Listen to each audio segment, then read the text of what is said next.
Hi everyone, हमारे साथ हैं रुचि सिंह जिनके paper two math and science में 117 मार्क्स आए हैं, जो कि बहुत बड़ी बात है। आइए जानते हैं रुचि सिंह के बारे में। पहले आप मुझे बताइए अपने बारे में थोड़ा। तो हेलो मैम। मैं रुचि हूँ। मैं अभी मैरिड हूँ। मेरी एक छोटी सी बेटी है 3 इयर्स की। मैंने अभी जस्ट बीएड कंप्लीट किया है 2 इयर्स, मतलब जस्ट ये लास्ट अगस्त में मेरा 2 इयर्स कंप्लीट हो गया, मतलब बीएड कंप्लीट हो गया। और फिर अभी मैं बैंगलोर में रह रही हूँ अपने हस्बैंड अपनी बेटी के साथ।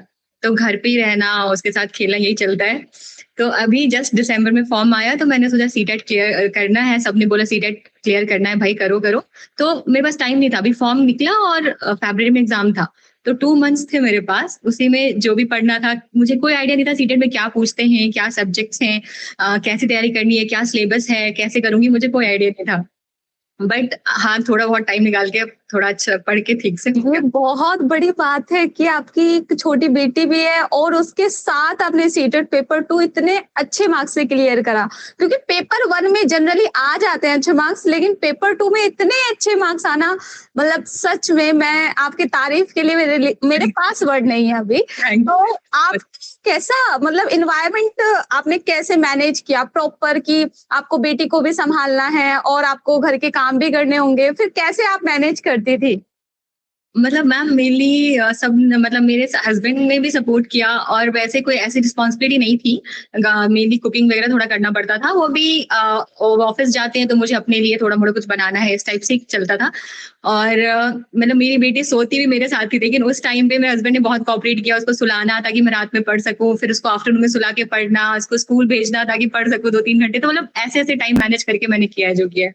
ये तो बहुत बड़ी बात है, मतलब आपको 2 महीने लगे हैं पूरी मतलब पूरे 2 महीने भी नहीं दिए, प्रॉपरली 1 मंथ पढ़ा है अच्छे से। स्टार्टिंग में जब फॉर्म भरा तो मतलब देखती उस टाइम से ज्यादा टाइम नहीं दे पाती थी कि अचानक से आप पढ़ना शुरू कर रहे हो। उसको भी मेरी बेटी को रहता था, मम्मा मुझे भी पढ़ना है तुम्हारे साथ, ये मत करो वो करो। तो मैं बहुत कम टाइम पढ़ पाती थी। एंड के 1 मंथ में मैंने प्रॉपर थोड़ा सा टाइम अच्छे से दिया है। तो आपकी कैचिंग पावर अच्छी थी, इतना मुझे समझ में आ रहा है कि आप। मतलब ऐसे कह सकते हैं कि थोड़ा बेसिक्स क्लियर थे, अच्छे से स्कूलिंग में पढ़ा था। तो बस एक रिवाइज, एक मतलब वो मिलना चाहिए ना, गाइडेंस, वो मिल गया मुझे, बस वही उसी से कर लिया। तो आपने फर्स्ट टाइम मतलब किस तरीके से, जैसे आप मेरे से आपने रिजल्ट अपना शेयर किया था, वीडियो अपनी मतलब एक प्रॉपर बना के आपने शेयर की थी, तो वो कैसे आपको, मतलब मेरी वीडियो आपको कब मिली? क्या-क्या था, मतलब वो सब बताइए? मतलब मेनली क्या था कि मैंने जैसे अभी बीएड क्लियर किया है तो मेरा ये हिंदी, इंग्लिश और ये सीडीपी वगैरह, चाइल्ड डेवलपमेंट, मतलब मुझे थोड़ा आता था, पढ़ा था अभी जस्ट, कि मतलब क्या करना होता है, बच्चों को कैसे पढ़ाना होता है, क्या बेसिक्स पूछेंगे उसमें। साइंस और मैथ्स में मुझे बहुत डर था कि मैं क्या करूंगी, क्योंकि ऑब्वियसली 10th तक का सिलेबस आप पढ़े हुए बहुत टाइम हो गया। तो मुझे ये समझ नहीं आ रहा था कि मैं साइंस मैथ्स पढ़ना शुरू कैसे करूँ। कुछ जी। बहुत लोग बोले थे एनसीईआरटी पढ़ लो, लेकिन टाइम तो बहुत मिनिमम था, तो उसमें तो आप एनसीईआरटी पढ़ नहीं सकते हो 6 से लेके 10th की। तो मुझे, मतलब मैं सबसे ये पूछती थी मैं साइंस मैथ्स कैसे पढ़ूं। फिर मैंने सर्च किया यूट्यूब पे कि कहीं तो कुछ मिले जहाँ साइंस मैथ्स का कुछ सिलेबस पढ़ाया हुआ सी टेट में। फिर ये सी टेट चैनल मिला। तो आपकी क्लासेस दिखी मुझे, एक अनक मैम की और ये मैथ्स के लिए कमलदीप सर की। तो मैंने देखा कि क्लासेस आपने पहले 3 मंथ्स पहले शुरू कर दी थी साइंस की। तो मैंने उस टाइम पे स्टार्टिंग की क्लासेस शुरू की जब आपने केमिस्ट्री पढ़ाया था। हुँ, हुँ। फिर मुझे लगा मुझे और सब्जेक्ट्स भी पढ़ने ही थे, टाइम बहुत कम था। तो मैं स्टार्टिंग के 7-8 क्लासेस किया मैंने, उसके बाद फिर मैं हर क्लास नहीं फॉलो अप कर पाई। लेकिन फिर लास्ट में जो मैराथन थी, वो दोनों मैराथन किया मैंने, एक 10 आवर्स वाला, एक 6 आवर्स वाला, वो दोनों। और लास्ट में जो आप प्रैक्टिस करवाते थे क्वेश्चन, वो सब जो अप्रॉक्स एक 10 दिन पहले जितनी क्लासेस थे वो फॉलो की, उससे ही हो गया साइंस मेरा। और मतलब पेपर देख के ऐसा फील हो रहा था कि मैंने तो बहुत पढ़ लिया, मैम ने तो बहुत पढ़ा दिया था, आया कुछ नहीं था ज्यादा। तो बहुत सही था, मजा आया। तो पेपर आपको लेंदी लगा था जब आप पेपर करने गए थे? मतलब वैसे मैंने ना प्रैक्टिस कर ली थी लास्ट के अप्रॉक्स 15, मतलब 10-15 डेज मैंने मतलब प्रीवियस क्वेश्चंस लगाए थे बैठ के प्रॉपर टाइम दे के। हाँ, तो हाँ। स्टार्टिंग में मुझे एक घर पे जब मैं लगा रही थी तो मुझे ऐसा फील होता था कि मतलब 1-2 बार की नहीं पूरा हो पा रहा है। लेकिन फिर हुँ। मैंने सोचा नहीं, जैसे है मतलब सेक्शंस बने हुए वैसे ही करूंगी। पहले मैंने एक बार मैथ्स कर लिया है, कुछ ऐसा किया था, तो मेरा पेपर पूरा ही नहीं हो पाया था। फिर मैंने प्रॉपर सोचा कि कैसे कैसे सब्जेक्ट को करना है, तो पेपर पूरा हो जा रहा था आराम से, तो वैसे ही किया फिर मैंने एग्जाम में।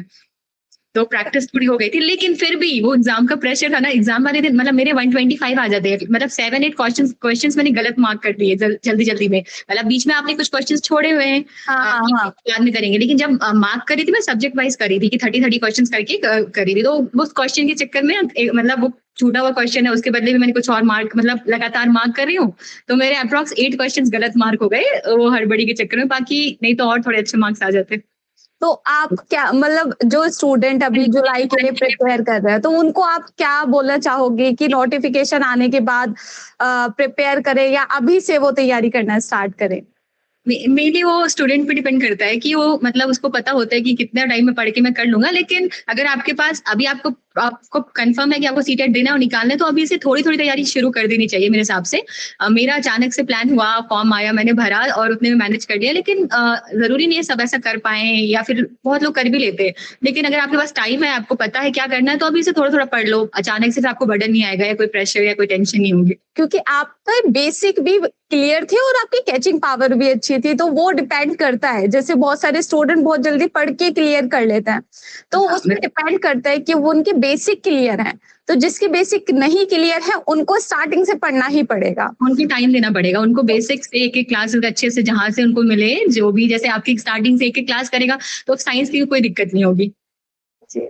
और कुछ मतलब जैसे आपको कभी परेशानी हुई कि आपके पास किसी दिन ऐसा भी हुआ होगा कि नहीं पढ़ पा रही हो आप? है ना, तो ऐसा थोड़ा वो भी लगता था कि कैसे करूंगी, थोड़ा इरिटेशन, थोड़ा फ्रस्ट्रेशन भी होता था, हाँ, लेकिन हाँ। वही है कि थोड़ा अपने आप को मोटिवेट करके पढ़ लिया कि नहीं यार देना है और सीटेट कर लेंगे, ऐसा एक कॉन्फिडेंस होना चाहिए अंदर, फिर हो जाएगा ऐसा टाइप। तो वो आप पॉजिटिव रही हो पूरी जिंदगी। मतलब उतनी पॉजिटिव मैं हूं नहीं, लेकिन हाँ। थोड़ा बहुत टाइप।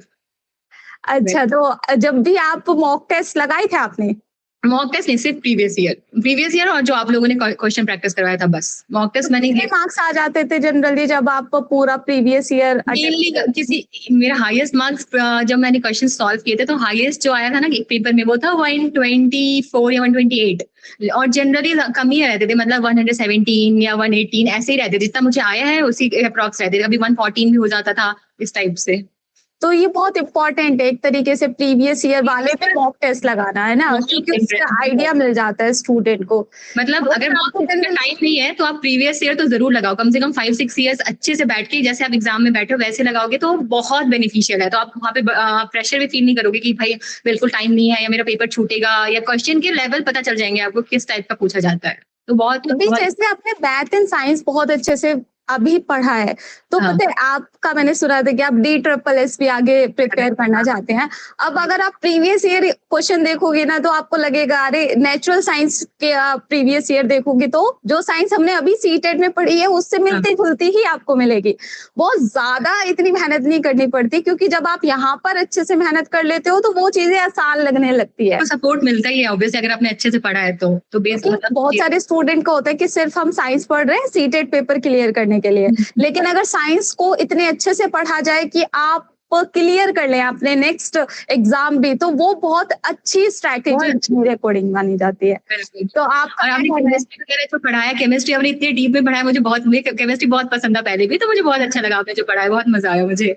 और मैथ्स में मुझे लगता था कि मैं क्या पढ़ूंगी, कैसे पढ़ूंगी, तो कमलदीप सर की भी मैंने हाँ, बहुत कम क्लासेस ली, लास्ट की क्लासेस या वो इम्पोर्टेंट 50 क्वेश्चन या प्रीवियस ईयर का हाँ। मतलब लगवाना पेपर्स, उन्होंने वो करवाया, फिर उनके भी मैराथॉन्स किए मेनली। मैं तो मतलब मैंने बहुत लीस्ट पढ़ के पेपर क्लियर किया है, तो बस भगवान को थैंक यू बोलती कि आप लोग मिल गए और थोड़ी मेहनत हो गई बस इसलिए। मुझे तो बहुत अच्छा लग रहा है आपसे मतलब इस तरीके से कनेक्ट। मुझे ये पता था कि आप मैरिड है, बट ये आपने बेटी के साथ मैनेज किया, क्योंकि बहुत सारी फीमेल यही शिकायत करती है कि हम नहीं पढ़ पाते क्योंकि हमारे पास मतलब टाइम नहीं मिल पाता जनरली। बट आपका जो माइंडसेट था, आप भी कंप्लेन कर सकती थी इस चीज के लिए कि मैं कैसे तैयारी करती मैम, मेरे पास बेबी है और मुझे रिस्पॉन्सिबिलिटी भी संभालनी है, बट उसके बावजूद आपने किया है क्योंकि आपने वो थोड़ा थोड़ा टाइम निकाला है और उसको अच्छे से पढ़ा है। नोट्स भी बनाती थी आप साथ हाँ, साथ? बिल्कुल, बिल्कुल। मैं नोट्स जो भी आप पढ़ाते थे मैं सब नोट्स में ही करती थी, और लास्ट में मैं सिर्फ नोट्स रिवाइज़ करके गई हूँ। मतलब वही है ना कि वीडियो में देखिए पूरी नोट्स में जो-जो मुझे इम्पोर्टेंट लगा है, हर एक क्वेश्चन भी, हर एक चीज़ भी जो आप बता रहे हो, जैसे आप पढ़ाते थे बिल्कुल मैंने हर एक चीज़ का नोट्स बनाया है। क्योंकि लास्ट में आप फिर रिवाइज़ कैसे करोगे? आप नोट्स इम्पोर्टेंट है भाई, नोट्स आपके वो भी खुद के नोट्स होने चाहिए, तो आपको बहुत फ़ायदा होता है। क्योंकि बहुत सारे स्टूडेंट क्या करते हैं, सिर्फ वीडियो देखते हैं, तो वीडियो देखने से कुछ नहीं होगा, साथ बिल्कुल साथ आपको नोट्स बनाने पड़ेंगे, फिर उसके बाद प्रीवियस ईयर खुद देखना पड़ेगा यहाँ से कौन सा क्वेश्चन इस टॉपिक से आया है, तो वो बिल्कुल। फिर रिवाइज करने पड़ेंगे। हाँ, मैंने तो स्टार्टिंग में प्रीवियस ईयर एक बार देखा था कि किस टाइप का आता है, फिर मैंने ना मेनली प्रीवियस ईयर उठाया ही लास्ट में ही 15 डेज अप्रॉक्स, मतलब मुझे था कि 15 दिन 15 पेपर तो एटलीस्ट ऐसे बनाऊंगी, क्योंकि मतलब 15 डेज का पूरा प्रैक्टिस होना चाहिए प्रीवियस ईयर का। उससे पहले मुझे ये था कि मुझे कॉन्सेप्ट सारे क्लियर करने हैं, सिलेबस कंप्लीट करना है, वीडियोस मतलब जो भी पढ़ा रहे हैं, ताकि मैं पीछे से बना तो पाऊँ। नहीं तो पहले क्या होता है कि आप डर जाओगे, कुछ क्वेश्चन ही नहीं बन रहे हैं, चाहे मतलब लगेगा कि होगा ही नहीं। तो पहले थोड़ा पढ़ लो अच्छे से, थोड़ा वो आइडिया ले लो क्या है कैसे, कॉन्सेप्ट क्लियर कर लो, फिर प्रीवियस पेपर बनाओगे तो कॉन्फिडेंस आएगा, नहीं यार ये तो पढ़ा है, सारा हो रहा है इस टाइप से। बहुत बढ़िया। तो अब जब आपका रिजल्ट आया तो आपके हस्बैंड का क्या रिएक्शन था? बहुत बहुत एक्साइटेड थे, मतलब वो बहुत एक्साइटेड रहते हैं, ऐसे कुछ भी होता है एग्जाम वगैरह, हर चीज रिजल्ट वगैरह किसी चीज का, चाहे वो बीएड हो चाहे मास्टर्स हो, सब में कि हाँ कितना आया वही चेक करते हैं। तो उन्होंने देखा तो खुश हो गए, बोले वाह। मतलब एक्चुअली मैंने जब पहले पेपर दे के आई थी ना, तभी मैंने कैलकुलेट किया था, तो 114 मार्क्स आए थे यूट्यूब वगैरह से ही देख के, आप लोग जो आपने वो दिया था कि क्या क्वेश्चन आंसर की हो सकता है। फिर जब सीबीएसई का आया आंसर की, तो एग्जैक्ट 117 मार्क्स मैंने कैलकुलेट किए थे कि 117 ही आएंगे, और रिजल्ट में मतलब सबको था ही कि भाई रिजल्ट तो ऐसे ही आ रहा है, तुम्हारा आ गया है 117, तो कोई बात नहीं, बस रिजल्ट देख लेना, हमें पता है तुम्हारा हो गया है। तो जब चेक किया तो एग्जैक्ट 117 मार्क्स ही थे, तो धक्का था कि हाँ देखो आ गया, बढ़िया, बहुत अच्छा, ऐसा बहुत खुशी की बात है। मेरे हस्बैंड भी बहुत एक्साइटेड थी, एकदम स्माइल कर रहे थे कि वाह चलो तुम्हारा हो गया इस टाइप से। पूरी फैमिली मतलब सबको एक्सपेक्टेशंस थी कि मेरा हो जाएगा, मतलब आप मतलब हाँ, आपको देखते हैं ना बचपन से, तो उनको लगता है कि नहीं मतलब ये बच्चा ऐसा कर सकता है या जो भी, तो उनको था कि सीटेट ही निकाल लेगी, खुद मैनेज कर लेगी, इतना इतना हो, हमें तो उम्मीद है। तो सब बहुत खुश थे, पूरी पूरी फैमिली, चाहे वो इन लॉज की मतलब हो या मेरी खुद की फैमिली, सब बहुत बहुत खुश थे। वही है कि सपोर्ट फैमिली का होना बहुत ज़रूरी है, आपको वो सपोर्ट बहुत मिला है। तो हाँ मैं तो आपकी फैमिली को भी यहाँ से बोलना चाहती हूँ कि आप बहुत अच्छे हैं, जो आपने रुचि सिंह को इतना सपोर्ट किया कि उनके इतने अच्छे मार्क्स आए हैं, और मुझे ऐसा लग रहा है कि नेक्स्ट टाइम DSSB में भी इनका सिलेक्शन हो ही जाएगा। क्योंकि आप अगर इतना स्टार्टिंग से ही डेडिकेटेड हो, तो DSSB भी क्लियर करना कोई इतनी बड़ी बात नहीं है, क्योंकि आप क्वेश्चन प्रैक्टिस करके देख सकते हो। बिल्कुल। यहाँ से आपको कुछ क्वेश्चन तो बहुत इजी मिलेंगे अगर प्रीवियस ईयर देखोगे। हाँ तो हाँ, आगे की तैयारी के लिए आप सही देखा तो उससे थोड़ा लगा कि नहीं इसका लेवल तो टफ है, मतलब मेहनत तो बहुत करनी पड़ेगी DSSB के लिए भी, हाँ, लेकिन हाँ अगर मैं टाइम दूंगी तो हो जाएगा, इतना तो कॉन्फिडेंस है। पहले जब आपने सीटेट के पेपर भी देखे होंगे, वो भी आपको लगा होगा कि इसमें भी पढ़ना पड़ेगा। बिल्कुल, क्योंकि वो आपका फ्लो टूट जाता है ना, आपको पता ही नहीं है क्या है क्या नहीं, क्या सिलेबस, अचानक से 9 6 7 8 में 9 10 में साइंस क्या पढ़ी थी, वही बहुत बहुत कम चीजें यहाँ, मतलब हाँ बस ऐसे टॉपिक्स याद रहते हैं कि हाँ ये सब तो था। लेकिन अब जैसे मेरी मैथ्स फिर भी अलग है, साइंस में क्या होता है कि साइंस में मुझे ज्यादा डर था, क्योंकि मतलब इंडिकेटर्स, ये केमिस्ट्री में इक्वेशंस, ये सब आपको हाँ, मतलब पूरा फिर से एक बार अच्छे से पढ़ना पड़ेगा, मतलब कॉन्सेप्ट्स सीखने पड़ेंगे, तो ज्यादा थोड़ा टाइम टेकिंग था मेरे लिए, और मतलब अच्छे से टाइम लेके आपने हेल्प बहुत की है मैम। मुझे बहुत डर लग रहा था साइंस मैथ्स में, लेकिन बहुत मजा आया देख के, आपसे पढ़ के। चलो बहुत बढ़िया। बहुत अच्छा लगा मुझे आपसे पर्सनली बात करके। बाकी देखते हैं जो भी हमारा, आपको कोई भी मुझे डाउट ये बोला था कि मैं अपनी पूरी फैमिली को दिखाती थी कि ये मैम है, कनक मैम 10 घंटे की मैराथन, इतना मेहनत कौन करता है भाई बच्चों के लिए, सिर्फ चिप्स और चॉकलेट खा के पूरे 10 मतलब 10 के 12 आवर्स की मैराथन थी ना, 10 to 10, हाँ, मतलब मुझे लगता था कि इतने डेडिकेटेड लोग कहाँ मिलते हैं भाई। तो मैंने वही और पूरा पता नहीं उस दिन मेरी तबीयत भी खराब थी, बट वो हो गया था हो बस। गया।